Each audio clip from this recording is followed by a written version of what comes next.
Heart and Mind Energy, Finding Your Intention Point. This video features Gregg Braden in his own words. Hi, this is Ann. I'm making a video today about heart energy and the power that comes when your heart, your mind, and your emotions can work together. If you're feeling frustrated because you haven't yet managed to manifest abundance, one of the best things you can do is work to harness the power of your heart energy and what is sometimes referred to as the intention point. While many people haven't heard about the intention point and the power it holds, there's evidence to suggest that it can make all the difference as to what you're able to accomplish. Everyone has experienced that tug of war between the heart and the mind, but these two parts of you can actually work in harmony. The intention point is the space between the heart and mind, which hosts the dialogue between these two often conflicting points within your being.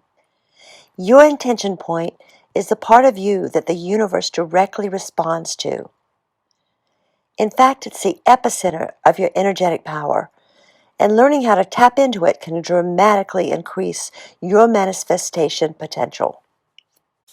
Unfortunately, many people have an unbalanced intention point because they haven't yet found a way to bring their heart and mind into an agreement. When your intention point isn't balanced, you send out mixed signals about the reality you want to create, and your dream ultimately fails to manifest. Listen to scientist and visionary author Gregg Braden discuss the heart and mind connection. As a scientist, one of the first things I had to understand, and again, my training, I was trained in the hard sciences, and there was no allowance for any inner experience to have an effect on our outer world to begin with. Number two, I was raised in a relatively conservative community in the Midwest. I was born in Missouri, Kansas City, Missouri. Excuse me. In that part of the world, when you talk about emotions, they kind of get lumped into this nebulous experience. Thoughts, feelings, emotions are all the same thing. We really don't talk about them much. And by the way, as a male, we don't want to see much of yours. So that was my upbringing. So I began to understand when we go into the other cultures, and I'm referring again and again to this wisdom. We had this wisdom in Western cultures, and it was lost in the 4th century. About 1,700 years ago, it was edited right out of our most cherished spiritual and religious traditions, the biblical edits of the 4th century.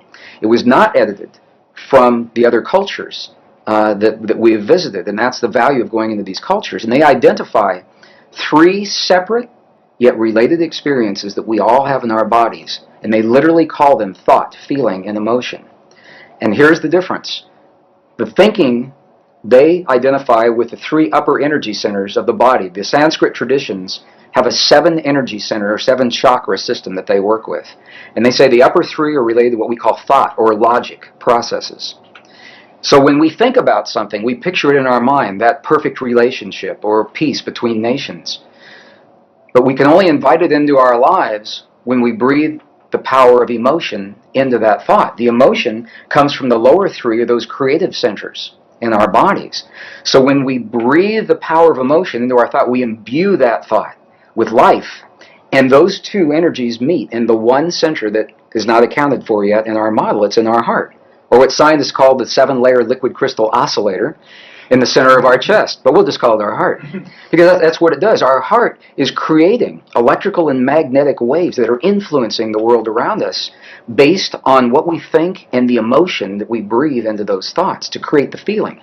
So now we've just defined feeling. Feeling, by definition, from the Sanskrit tradition, is the union of thought and emotion. It creates the feeling. Now what makes this really interesting is that those traditions say we are capable of only 2 primary emotions: love, and whatever we feel the opposite of love is. And when you get really deep into the teachings, there are 2 aspects of the same thing.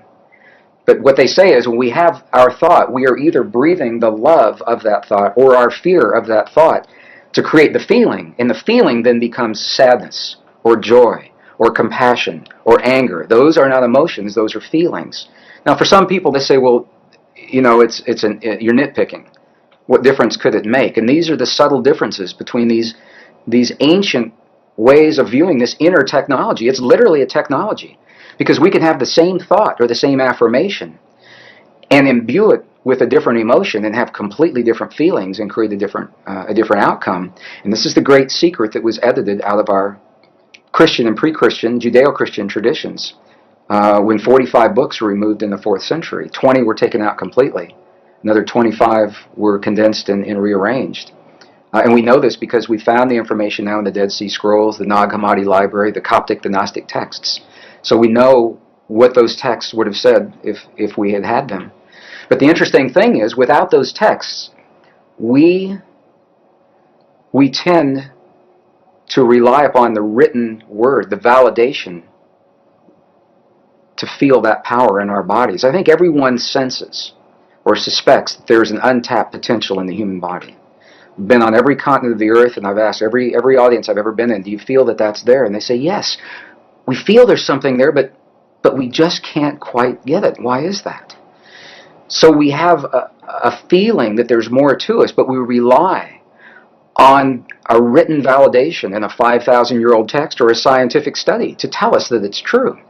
And this is, I think, the value of going into those texts, is we get to see the words that literally say, in the Gospel of Thomas, the lost Gospel of Thomas, it literally says, when these two become one, when thought and emotion become one, then you'll say to the mountain, move, and the mountain will move. And I used to think that that was a metaphor. And I now have seen enough to know that moving a cancerous tumor inside the body of a living woman, that's moving a mountain to me. And it's all done from marrying thought and emotion together. You may be concerned that a lack of balance in your intention point is bound to bring you down no matter what. Fortunately, you can do a lot to positively influence your heart and your mind. Doing this will send out a message to the universe, a message that clearly and forcefully asks for what you want and deserve. You might try writing down beliefs and emotions that come from your heart, then the ones that come from your mind, all connected to your manifestation goal. Look at things that don't match and imagine how your heart and mind might come to a consensus or even a compromise.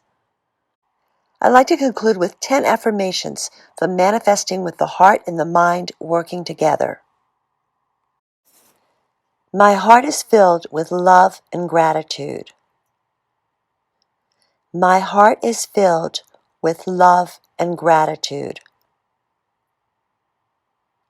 My heart is filled with love and gratitude. I release all negative energy from my heart. I release all negative energy from my heart. I release all negative energy from my heart. I am ready and excited for a new beginning in my life. I am ready and excited for a new beginning in my life.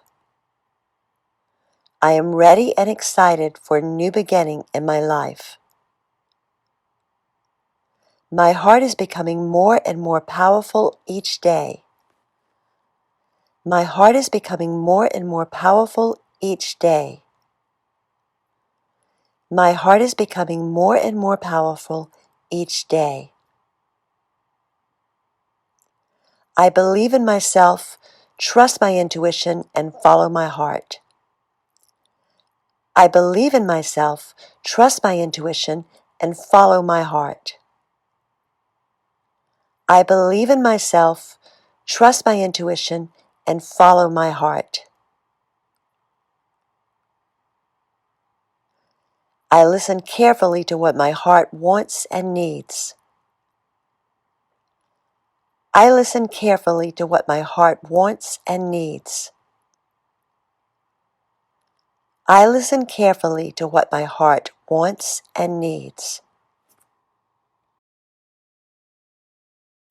The universe is filled with love, and I am surrounded by people who love and respect me.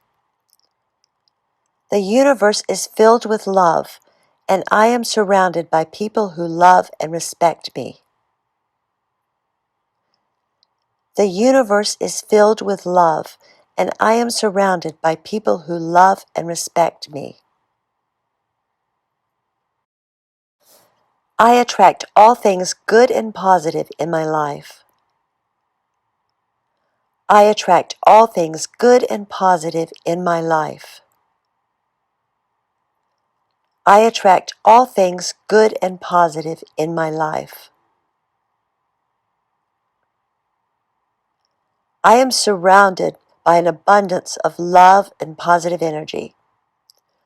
I am surrounded by an abundance of love and positive energy. I am surrounded by an abundance of love and positive energy. Unconditional love is my natural state of being. Unconditional love is my natural state of being. Unconditional love is my natural state of being. Peace, love, and light.